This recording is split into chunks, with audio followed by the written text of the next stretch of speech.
कथा के अनुसार पांडुनंदन अर्जुन ने कहा, हे प्रभु, भादो मास के शुक्ल पक्ष की एकादशी का क्या नाम है तथा उसके व्रत का क्या विधान है? उस एकादशी के उपवास को करने से किस फल की प्राप्ति होती है? हे कृष्ण, कृपा कर यह सब समझा कर कहिए। श्री कृष्ण ने कहा, हे पार्थ, भाद्रपद माह के शुक्ल पक्ष की एकादशी को जयंती एकादशी भी कहते हैं। इस एकादशी की कथा सुनने मात्र से ही सभी पापों का शमन हो जाता है और मनुष्य स्वर्ग का अधिकारी बन जाता है। इस जयंती एकादशी की कथा से नीच पापियों का भी उद्धार हो जाता है।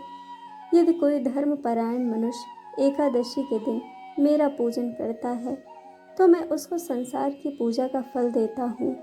जो मनुष्य मेरी पूजा करता है उसे मेरे लोक की प्राप्ति होती है, इसमें तनिक भी संदेह नहीं है।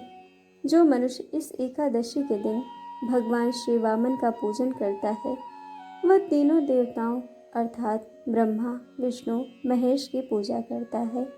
हे पार्थ, जो मनुष्य इस एकादशी का उपवास करते हैं उन्हें इस संसार में कुछ भी नहीं करना शेष रहता। इस एकादशी के दिन भगवान विष्णु करवट बदलते हैं, इसीलिए इसे परिवर्तनी एकादशी भी कहते हैं। यह सुन विस्मित होकर अर्जुन ने कहा, हे जनार्दन, आपके वचनों को सुनकर मैं भ्रम में पड़ गया हूँ कि आप किस प्रकार के सोते तथा करवट बदलते हैं। आपने बलि को क्यों बांधा और वामन रूप धारण करके क्या लीलाएं की? चतुर्मास्य व्रत का विधान क्या है तथा आपके शयन करने पर मनुष्य का क्या कर्तव्य है? कृपा कर सब आप विस्तार पूर्वक कहिए। भगवान श्री कृष्ण ने कहा, हे कुंती पुत्र अर्जुन, अब तुम समस्त पापों का शमन करने वाली इस कथा का ध्यान पूर्वक श्रवण करो। त्रेता युग में बलि नाम का एक असुर था। वह अत्यंत भक्त, दानी, सत्यवादी तथा ब्राह्मणों की सेवा करने वाला था। वह सदा यज्ञ, जप, तप आदि किया करता था। अपनी इसी भक्ति के प्रभाव से वह स्वर्ग में देवेंद्र के स्थान पर राज्य करने लगा।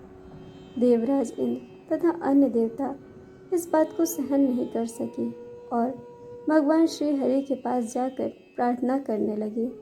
अंत में मैंने वामन रूप धारण किया और तेजस्वी ब्राह्मण बालक के रूप में राजा बलि पर विजय प्राप्त की। यह सुनकर अर्जुन ने कहा, हे लीलापति, आपने वामन रूप धारण करके उस बलि को किस प्रकार जीता? कृपा कर यह सब विस्तार पूर्वक बताइए। भगवान श्री कृष्ण ने कहा, मैंने वामन रूप धारण करके राजा बलि से याचना की, हे राजन, तुम मुझे 3 पग भूमि दान दे दो, इससे तुम्हें 3 लोक के दान का फल प्राप्त होगा।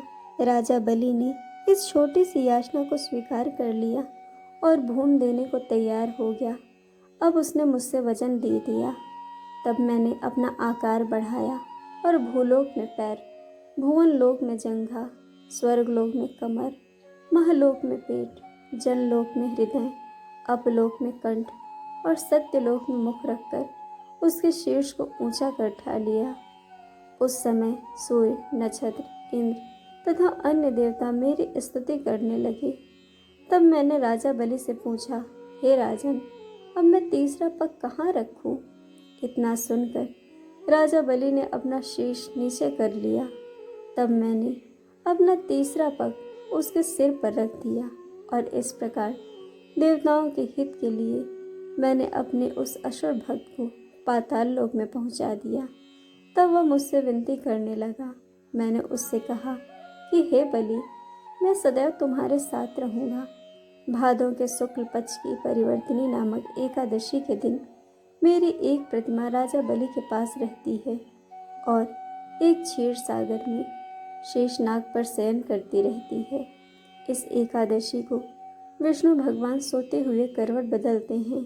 इस दिन त्रिलोकीनाथ श्री विष्णु भगवान की पूजा की जाती है। इसमें चावल और दही सहित चांदी का दान दिया जाता है। इस दिन रात्रि को जागरण करना चाहिए। इस प्रकार उपवास करने से मनुष्य सभी पापों से मुक्त होकर स्वर्ग लोक को जाता है। जो मनुष्य पापों का नष्ट करने वाले इस एकादशी व्रत की कथा सुनते हैं उन्हें अश्वमेध यज्ञ के फल की प्राप्ति होती है। तो यह थी पाप कुंशा अथवा परिवर्तनी एकादशी की संपूर्ण कथा।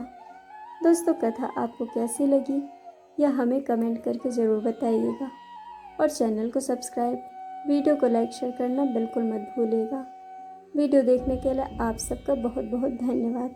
जल्द मिलेंगे एक और नए वीडियो के साथ।